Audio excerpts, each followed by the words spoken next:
Ain't no half stepping with Marcus J, y'all. If you cannot tell tonight, I'm in a dancing, line dancing mood. Even though I don't dance, just kind of ain't my thing. But that's the music we playing tonight. Playing some dance music, some line dancing. So if you having one of your little parties and whatnot, you're probably gonna play that Cupid Shuffle.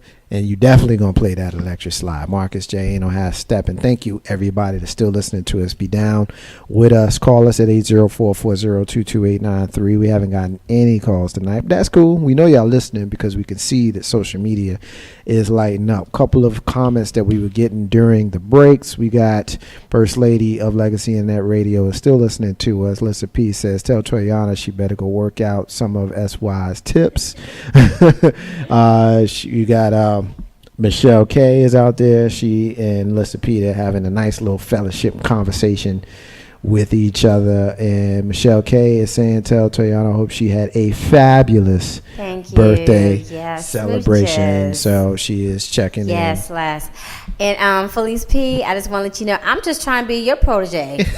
I mean, I'll take all the tips y'all want me to have, but the last I checked, grasshopper was supposed to be learned through you, mama. So hit up a girl, okay? She said grasshopper is trying to learn. Lord, y'all killing me. I tell you, I'll be honest with you, I love Legacy Internet Radio, y'all, because we have so much fun and the relationship that we have with each other and the relationship that we have with the people that listen to us week after week, is something that, cannot be overstated. And so we appreciate the love. We got my brother Lumsey listening to us. We got my other brother Sid listening to us. We got Michelle. We got Joy. We got Batman listening to us, and the First Lady, Legacy Internet Radio. Everybody has checked in. That's Lissa P. Everybody has checked in. And, of course, we got in studio with us, we got our sister Toyana, who's just coming off of her birthday weekend. Of course, we also had Blessed Brandy, who had a birthday recently. Actually, her birthday was yesterday. Yay. And so we fellowshipped with her as well over the weekend for her birthday. So we definitely want to make sure that everybody is getting love here. Ain't no hashtag on Marcus J. All right, let's move on. I did see that, actually, the video that we're seeing right now. I used to do that when I was 12. We're seeing a sister that is doing this thing with this hula hoop, and the things that she's doing with her body is very difficult to remain at 1.5 inches when you see it, fellas. If you're at 1.5 seeing this, then you really got a problem. You're gonna be a show right now. You're gonna be at 10.5 when you see this right here, boy. But oh my God! Yeah, turn that joint off.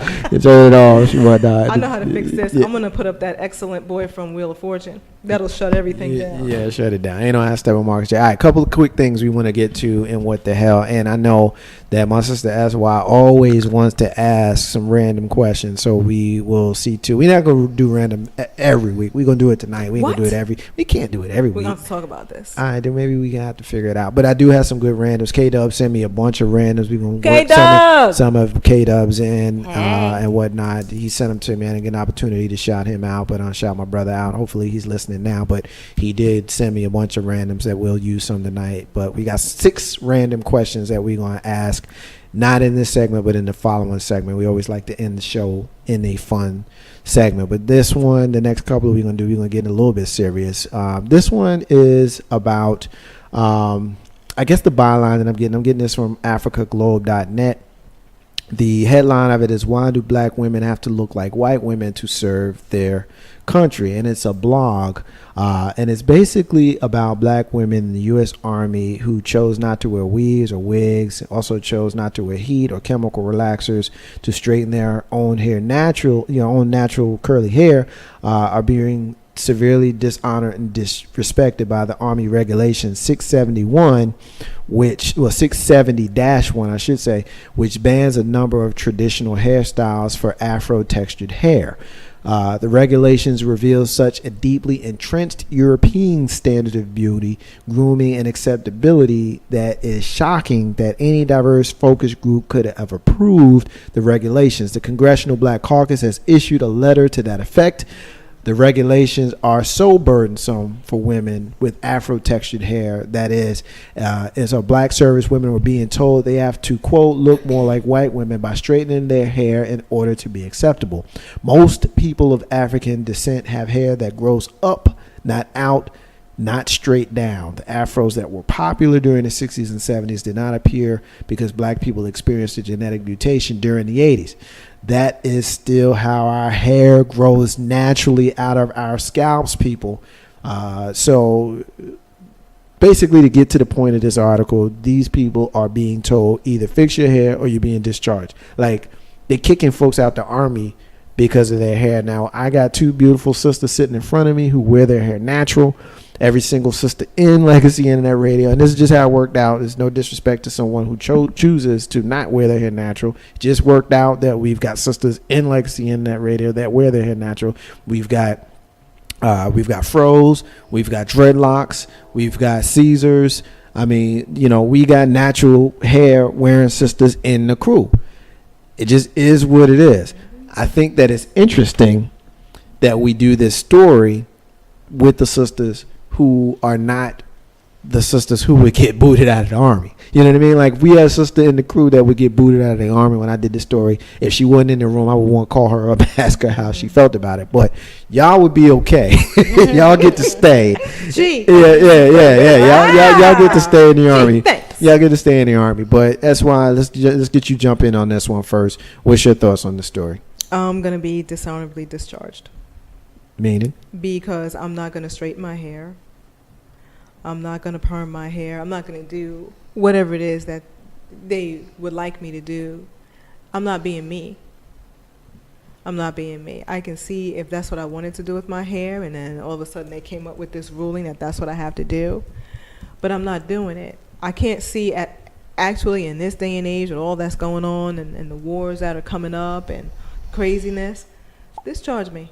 I'm good to go. I'm gonna have to disagree, friendly disagree with you, sister. Okay. Because I think that when you decide to go into the military, you are going into an organization that prides itself of, discipline, and that you kind of lose your image when you put that uniform on. And I'm not military, nor am I a military brat, but if there's anybody out there that is in the military, they can probably best tell us about their strict dress code and uniform, and then off, when they're not wearing their uniform. So I think that if you want to be in the military, you should play that role and play that part. I don't believe that black women, I think we're all beautiful. I myself am, of course, Hispanic and black. And I think that the sad thing about it is that if anything is just, a racial mark towards a black woman. But remember, she's trying to serve her country. Right. And if the boss is Uncle Sam, just like my boss could say the same thing about my hair or my clothing. But my uniform, I'm not walking around with my hair like this. I believe my hat is a part of my uniform. Okay. I can't wear my hair the way it is now that way. And I wouldn't have a problem with them saying maybe braid it back, but I believe I may have saw something too that says they're not even letting you twist your hair. You can't wear braids in your hair. I mean, what can I do with my hair? I can wet my hair, pull it back, and put it in a ponytail. I can do that. But they don't want me to do that either because of the texture of my hair. Right. So you know what? If me serving my country comes down to how my hair looks, then go ahead, send me home. Well, I think that the military, a whole, has always refused the minority to be a part of the military. But when they needed us, and they did, and they used us, they got us in. But I think that now that we're in a society where everybody is really about being unique, we have tattoos, we have piercings, we have different type of hair, and everybody wants to be individual. I do see how the government does want to make it be understood we are a one unit. And so, I'm not saying that I agree with them saying that you can't serve if you cannot texturize your hair. I'm just saying that it's uniform fit the services. uniform form. So, I mean, I understand whoever is in the military, please, speak up and let us know, what really is the dress code in the military. 804-402-2893. Hit us in social media if you have a comment about that. Lissa P says, to you, Toyana, she got you, boo. She's mentioned you to be a protege. Joy simply says, really? I'm with you, Joy, on that one. My brother Lumsey says, G.I. Jerry Curl Jane. I mean, it is what I'll say about it. Can find about a drip. Yeah, exactly. I look at this with two kind of dually. On the one hand, there's the uniform that will and should come first, meaning, you are a military personnel person first. This is the reason why they make you wear the same boots. They make you wear the same pants. They make you wear the same jacket. They make you wear the same hat. If you're the same rank, you got to wear the same patches. And so in that way, you need to be uniformed and look a certain kind of way. However, I also know, people get on me. They always say I like to play race card, and sometimes I do, sometimes I don't. But to single out black females and say that your natural hair is not appropriate for our military is a direct shot at black people to say that you are not good enough. You're not good enough to do. To be you. You're good enough to go and die for us in these wars, but you're not good enough to be yourself. And so even if you wore your cornrows going backward, which would be the simplest way, there's no way that hair could get in the way or anything like that. That's not good enough, because if you don't fit the European vision of what beauty is, you're not good enough. You need to be like this so that you can be good enough. And that is where I have a problem with this. Ain't no half stepping with Marcus J. Lissa P said if she wanted to go into the army, she would have to take her braces off. That ain't got nothing to do with hair, so she's not sure why she typed it, but that's how she felt. But this is what you get on Wednesday nights with Lissa P and Jay Grizzly. They are the funniest comedy team in internet radio. Y'all need to check my sister out along with my brother Jay Grizzly. Ain't no half stepping with Marcus J. The next story is kind of a sad one. I did not know about this young lady until her passing. A woman by the name of Karen Washington. She was the creator of a website called For Brown Girls. And she has recently committed suicide at the age of 22. The For Brown Girls website is an empowering and uplifting website. And according to Madame Noir, she faced struggles and dealt with depression after the loss of her mother. She's a young woman who helped to empower young women through her work in celebrating the beauty of black women, particularly those of darker complexion. One example of Washington's great influence was her At Dark Skin Red Lip project, which she launched after rapper A$AP Rocky openly criticized women with darker skin for wearing red lipstick. With this project, Washington allowed all shades of women to band together in knocking down barriers in beauty by encouraging them to embrace their beauty and claim confidence in wearing any lipstick they choose. She was an inspiration to her league of fans, many of whom are left devastated as they express their condolences on Twitter and other social media outlets. In doing so, fans helped to shed light on the issue of depression and suicide in the black community. Her longtime friend, Leah, wrote a heartfelt blog post honoring the memory and amazing work that she left behind. It's long. I hope that you guys would bear with me because I think it bears reading this to kind of bring together this whole article here. But quote, it says, "When I look at you, I see a reflection of myself, and most certainly this is why it hurts so badly. From now on, I'll forever remember your big, beautiful smile, your charm, your ambition, your professionalism, entrepreneurship, confidence, humility, drive, and your beautiful brown skin. That is what I'll choose to remember because, to be honest, I'm a bit angry with you. Indeed, I'm being selfish, but my heart is devastated. Yet, because I know a tad bit about what you were going through, I can understand. I'm guilt tripping because I wish I could have been there for you a little bit more. I'm so sorry, but I can't help to think that with just a little bit more time or a little less distance proximity would have allowed me to make maybe the slightest difference. Forgive me." That is the words of her friend. I bring this up because there's a couple of different angles that I wanted to take with it. I don't want to take too long, but I did want to mention colorism. Because we know this is a dark-skinned sister who clearly has some issues with her hue, which is the reason why she started the For Brown Girls Empowerment website. So that's one angle that we can take, but we can also take the angle of depression and suicide, which is more of an Enliven Radio type of discussion that we have here on Tuesday nights on Legacy Internet Radio. But since I saw this come across my computer, I wanted to take an opportunity to kind of bring it up. So that's why, as the resident chocolate sister in the room, I don't want to take any liberties with your history, but my guess is you probably on some level dealt with people picking on you because of your complexion. I know I did growing up, Tar Baby and, Blackie and all that kind of stuff. And, the meanest people are the people that are closest to you. And so when you hear a story like this about a young woman so beautiful and so young, taking her own life because of depression, what are you thinking? Well, it's very sad, Marcus. And you really never know what some people are feeling or going through inside.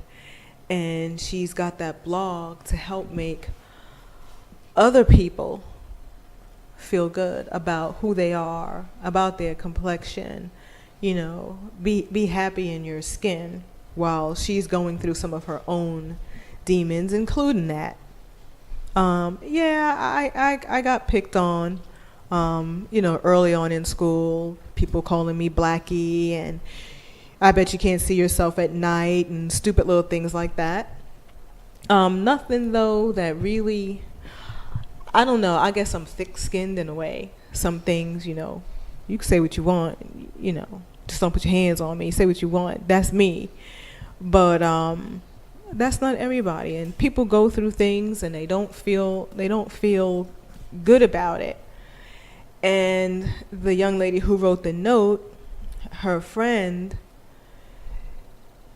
it's hard to say, how you would help or how you would feel you could help. Once somebody does something like this, you say, oh, I should have figured that out. If you know anyone who may be going through something or you have some similar run-ins with anything like this, give us a call on 804-402-2893 and let us know, what happened, how you felt about it. It's really hard, it's sad, and I saw that over the weekend. I'm not taking anything from her issue. It's totally different than another woman who passed away this weekend. But it's really, really sad. And, that's a form of bullying that people are going through. And, oh my God, you just really don't know. You don't know what to do. Yeah, well, I'm doing catch up, Marcus. So I'm sorry I didn't do my homework with this, but I understand that she had depression, and she also had mental illness.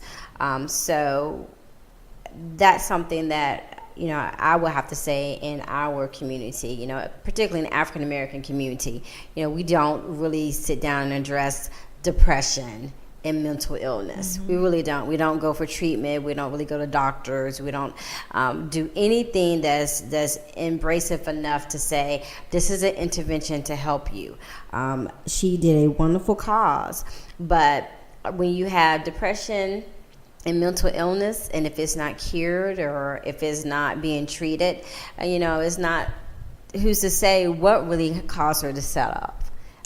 And I think the sad thing about it is that we'll never know, right? Because it happened, and it looks like she had a wonderful organization, and let's just do facts. You know, right now it's just a cruel world out here, and our kids, and I don't have any, but it seems like the younger generation now, they're very sensitive about image and what people perceive them, and if I don't like your shoes because they're pink with glitter, you know, they're ready to jump off the wall. And I think that is sad because I grew up that, you know, you say something about my mama, we ready to fight. That's you it know, right there. if you know, cross the line if you want to, but you can call me ugly or skinny or tiny or scrawny or slow. But I think that we were just kind of raised in our generation, and I think our parents instilled in that hey, you better not come home scratched, beat up, and let somebody beat you up. You know what I'm saying? What did you do? Right. I mean, it looks like we just cuddle our young men and women, and they have not that thick skin that they really, really need in a world where there's media and everybody really knows your business more through Twitter and Facebook. Everybody really knows what you're doing behind closed doors because you're so open to it now. Right. And, you know, have Steppin with Marcus J. I'll say this. It's sad to me because I know what a little bit of that pain is like. Getting a couple of hits here before I finish my point. Joy is agreeing. She's saying it's really sad. Lissa P is saying people just don't get depression, especially black folks. She helped others while she was hurting. And I 100% agree with that. Sexy C Mom is saying good night and love you. Night. So I'm sure that's for love you. That's your mom. That's wise mom. We appreciate you listening to us every single week. Thank you for your love and thank you for your support. Dropping the maternal dust on us every single week. We appreciate it. Lissa P hit the nail right on the head when she said that people just don't get depression, and she was helping while she was hurting. I mean, this is someone who, a chocolate sister who started a website for other chocolate sisters. You don't do that unless you're going through something. You got to be going. You don't do that because that's the only way you can. Because relate, that's how you relating, and you realize the need because you're in the middle of it. And so, you know, when I see that she was dealing with the demons while she was fighting to try to help people like her, that to me is commendable.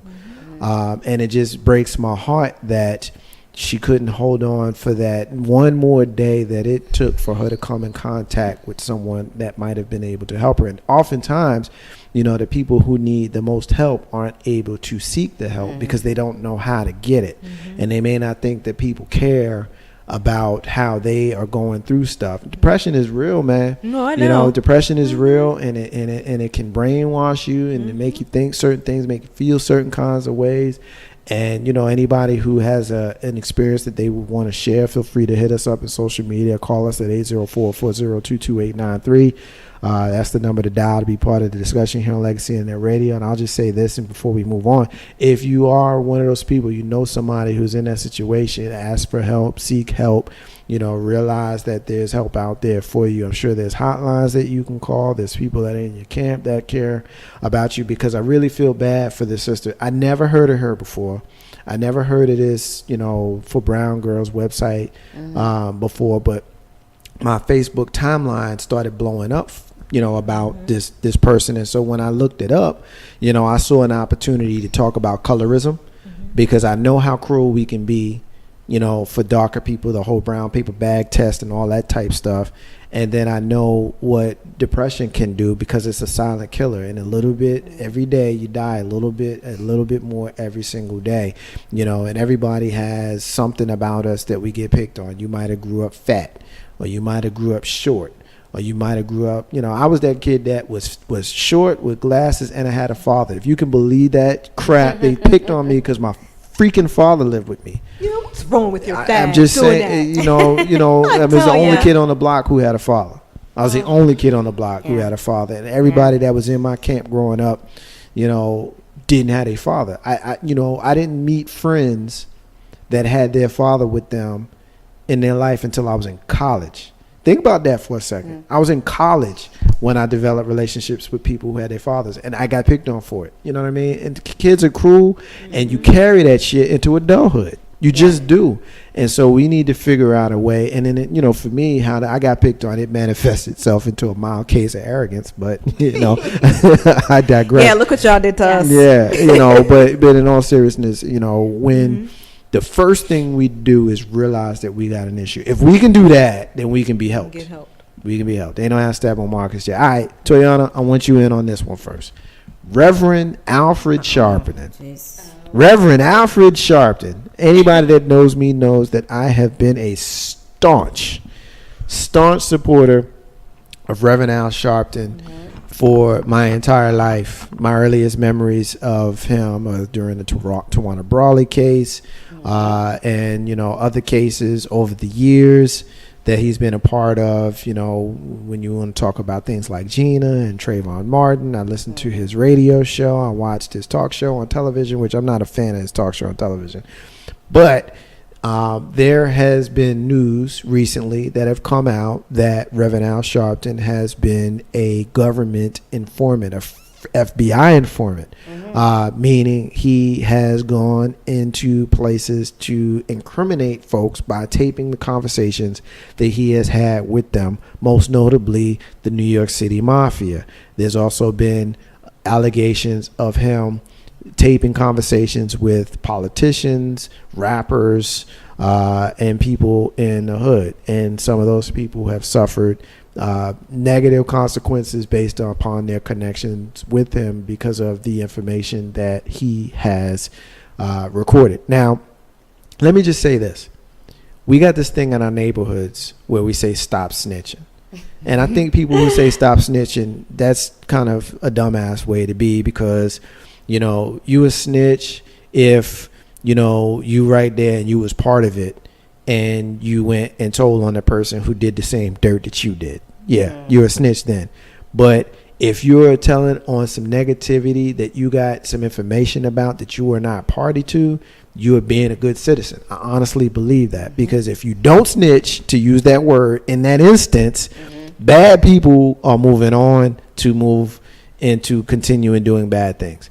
All that being said, Reverend Al Sharpton has been called a snitch. So let me kind of get your initial. I'm just kind of get everybody's opinion on this one first. Then I got 5 questions that I want to ask black people, particularly black people that support this man. Toyana, what's your thoughts when you heard this story? I would say that Al Sharpton is, and I'm not trying to be disrespectful to the Reverend Al Sharpton, but I do believe that sometimes he comes off as an opportunist, and there's certain things that he has done that's been a little bit left wing, but you have to also remember too that his name is under the FBI list as well. So are you oh, okay. Is it? Oh, okay, good. I'm sorry, they're distracting me. But I'm just saying that I really do believe that Al Sharpton had a cause, and I am actually would not call him a snitch, but I do know that he is probably on the FBI's under the radar list, and he's probably covering his own behind on some things that he's done in his past. Right. And to be honest with you, if the FBI had something on me and I had to stay on the radar, then I think that's a natural thing that people would do, snitch or not. Right.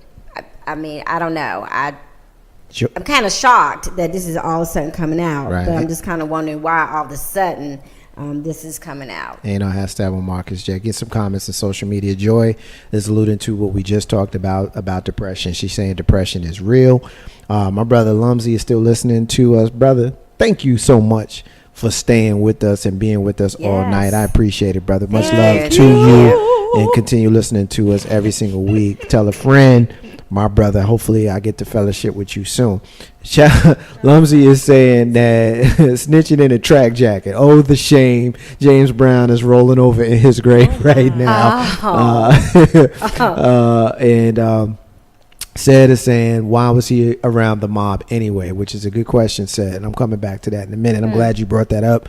It is a point that has not gone past me without some commentary. SY, what's your initial thoughts on this Al Sharpton thing before I go and ask us 5 questions? My initial thoughts? Yes. Honestly, Marcus, I really don't care. Really? I really don't. Okay. Don't you see Al Sharpton as the great black leader like everybody else does? No. I don't. And why not? I just don't see it. Okay. And I do. I agree that, first chance he gets, he hops on whatever he can to make some noise. Right. I feel that way sometimes. So, yes, I believe he's an opportunist as well. Lumsey said that he's stuck at work. That's why he's listening to us. Oh, so you mean if you wasn't working? Because that's what I just He's stuck at work. That's why he's listening right now. Thank you. Don't get fired now. He's Don't stuck get at work. fired. Hey, look. If you Get in got to, trouble. look. This is what I need you to do, Lumsey. All right, turn your volume up real loud right now. All right, because and then we all gonna sing. Ain't no half steppin'. steppin'. All right, but one more thing, right? Turn it up loud. Put the microphone right to your boss's ear. Shit! Profanity. See? Now you're getting fired. My bad. You're in trouble now. Wait, You play it. I hope he works for Amazon. Oh yeah, maybe they'll pay him $2,000 to quit. See, now you gotta have been listening to the whole show to get what that what that was Yeah. about. But here's what I'll say. He said, boss, he ain't getting fired. He boss, he ain't getting fired. My brother loves it. I'm just picking on your brother, but I just wanted to say shit. Actually, I hadn't said it enough tonight. But anyway, speak and let us say it. Here's my deal with Al Sharpton. Knowing what I know about this FBI thing, I'm still a fan of Al Sharpton. I like Al Sharpton. I've always liked Al Sharpton. Here's the thing, though. When you look around the United States and you look around at situations where people of color, black people, let's not play the people of color. I almost played the game. Black people who have been disrespected and have been in situations where there has not been justice. That is usually where you see Al Sharpton. So when we call him an opportunist, I would rather you be an opportunist who can make noise and shed light in situations where there would be no light than not be there. For example, no one gave a shit about Abner Louima until Al Sharpton came along, shed light on how them police rammed a freaking broomstick up his rear end, and now those police officers went to jail. No one cared about those 6 boys in Gina, Louisiana, when Michael Baisden and Warren Ballantyne and all of these people were screaming about the injustice. When Al Sharpton said, "I'm going to Gina, Alabama," that's when the light got shed on it, and those boys were found, not even, they didn't get into trouble that they could have been in. Trayvon Martin, we know how the Zimmerman case ended up turning out, but until Al Sharpton showed up in Sanford, Florida, George Zimmerman was walking around like nothing happened. And so for those people, particularly our people, who walk around and say that he's irrelevant, I think you're being disingenuous, because I did a rant about Al a year ago where I said, and I stand by it, even knowing what I know about the snitch thing, if you were someone who had injustice laid upon you, you are going to be looking for someone, anyone who can shed a light on how you are being mistreated and get your story out there to the masses. And the more people you get that can scream for you, the more likely you are to have the right people hear you and you have the right thing happen for you. So that's how I feel about Al Sharpton. All of this, he wear a perm, he wear a tracksuit and all that kind of stuff. I just think that's noise. That's noise to me. I don't care about any of that. I really don't. Because at the end of the day, if you had, Flavor Flav, who had prominence and he wore a gold chain and a clock, but people listened to him, you would have him come and fight your battle for you and you wouldn't care what he looked like. That's just how I feel about that. Now, let's ask a couple of questions because there are some serious questions about this whole thing. First question I'm going to ask is, did he ever explain the incriminating video that caused all of this to happen where he got busted in a drug deal in 1983? There's some people who believe that that is the origin of his relationship with the FBI. They figured out, we got him now. Toyana, what you think about that? Absolutely, and that's why I said, that him being an opportunist. But obviously, when you are up there and you call yourself being a political advocate, it takes a lot of eyes and ears to really focus on you.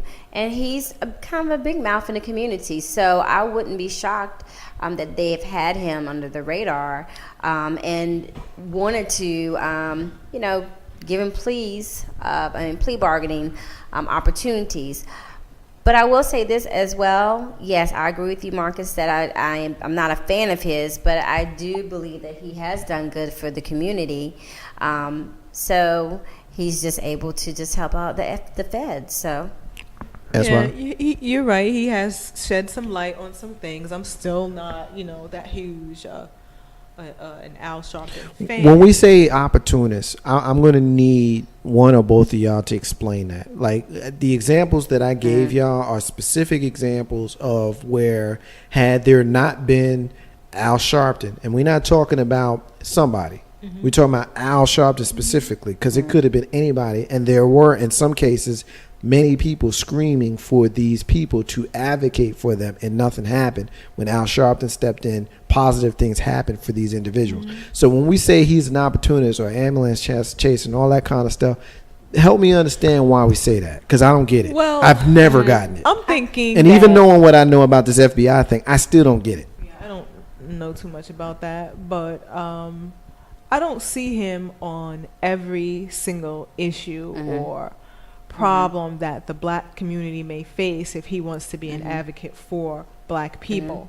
And for me to say that he does not pick and choose, he does, which is why I say he's an opportunist. Well, my response to that, and I know, hold on a second. I'm sorry. I know that you can't do everything. You can't jump up and speak on and manage everything. But if you want to be heard, like he needs to be heard, then you can voice an opinion on everything. Yeah, why didn't he have the little reverend with the food truck then? That's right. My response to that is our community. My response to that is our community, the black community, is the only community that I know of in the United States that has to have an advocate, that has to have a leader, that has to have somebody to stand up and speak for the masses. And I don't think that's cool to put that all on one person, because he does what he does. The country is very big.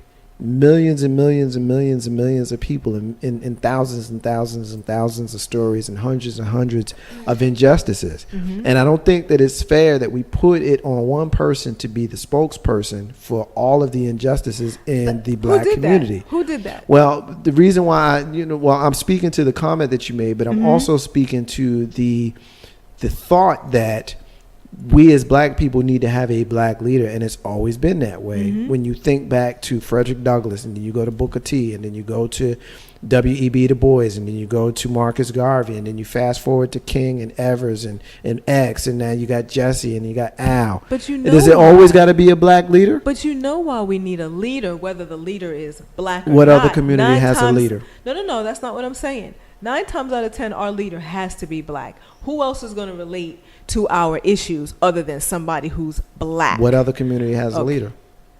That's not where I'm going. That's where I'm going. Okay, but I'm talking. Okay, but seriously, what other community has to have somebody? They don't have to have it. Why? But look at our history.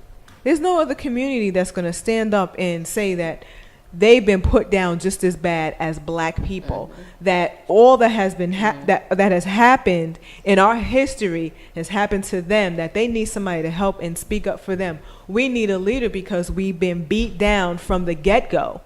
So somebody stands up and someone fights for us. That's what we do.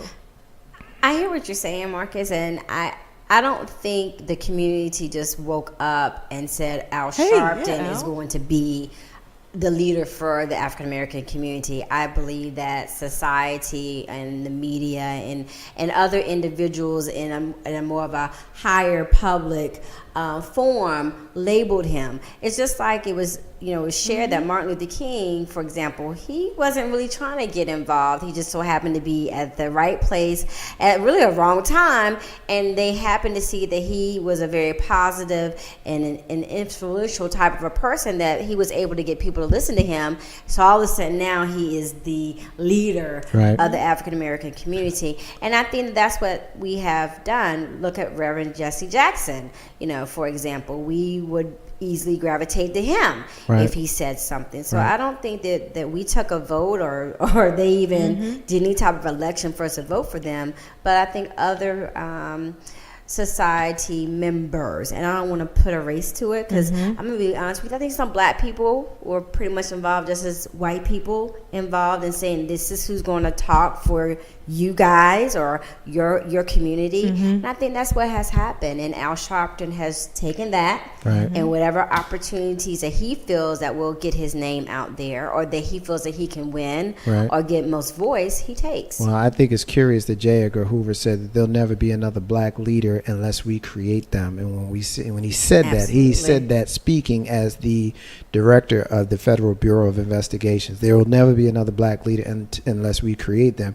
And you also know that the civil rights movement was born in the church, and when the church had the taxes taken from them so that they didn't have to pay them anymore, part of that was so they didn't have to pay taxes, but they could not be partisan.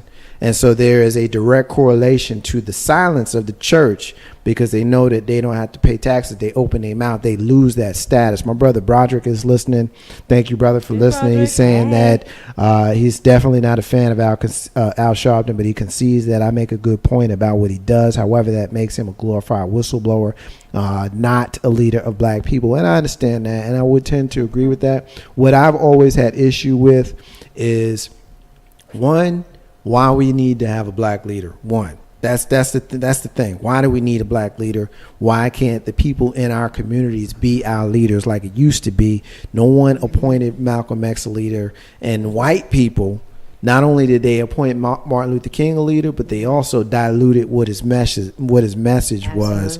But leaders were people like the Black Panthers, and you saw what happened to them. That's the one side of it. But then the other side is, how are people who are in the community, who see the need for someone to speak, even though we don't necessarily need a leader, and I know that may sound contradictory, but follow me for a second, why we're so quick to not support the one who is stepping out and trying to help. Because when we call him an ambulance chase and all that kind of stuff, you pay attention to the cases that he is on, it's always the disfortunate and the disenfranchised, the people who do not have a voice. And he provides a voice for those people when no one else will listen. And I gave you those stories. I told you about Gina. I told you about Abner Louima. I didn't mention, but what about the Bell kid who was in the bar Sean Bell? You know, there's story after story after story. There's more stories like that than there is Tawana Brawley. But let's ask a couple of more questions, because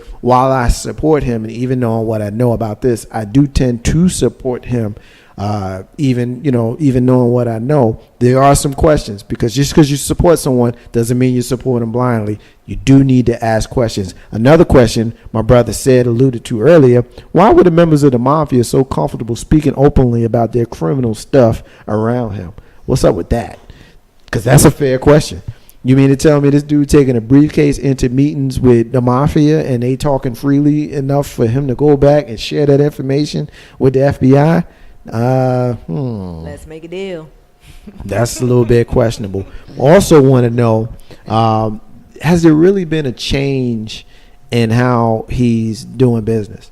You know, if he's doing drug deals in the early 80s, but now he's writing books and he's signed to Cash Money Books, hanging out with Lil Wayne and them. Yeah, I see you, SY, over there shaking your head. You should, I don't know. I also need to know, did he tell any stories on black leadership? You know, there's been some question about his connection to the president and the fact that he's got a direct line to the White House, and he also blindly supports the president. And I'll be honest with you, I think anybody that blindly supports any politician sets themselves and the people who support them up for failure, because you can support and question. Support and question, because if you support and question, you keep the heat on them to constantly evolve and constantly move, you know, in a direction that's towards change, because if you just let these folks do whatever the hell they want to do, they might mess around and do some stuff that you may not actually support. And anybody that knows me knows I like Barack Obama. I like him personally, and I like him as a president. But you know what? He done some stuff that I ain't happy about. National Defense Authorization Act, really? So you can just pull me out of Legacy Internet Radio Den and just question me about some stuff I may not know about, hold on to me without due process? Why? Because you signed a bill that says you can do it? Not cool. Not happy about that. And then the last thing I want to know is his history have anything to do with his connection with other presidents? Because we know he's had the ear, not just of this president, but other presidents in the past. And if he is a government informant, I think there is a clear, very clear conflict of interest with you being a government informant, which is documented. There's no question about that. And you got the ear of the presidency, not just President Barack Hussein Obama, but President George W. Bush and Bill Clinton. I got some issues with that. Ain't no how Steppin, Marcus J. Roderick and Joy are saying hey to each other. Very small world. They're saying hey to each other on social media. I'm getting a kick out of that small world. Indeed. We're going to take another break, y'all.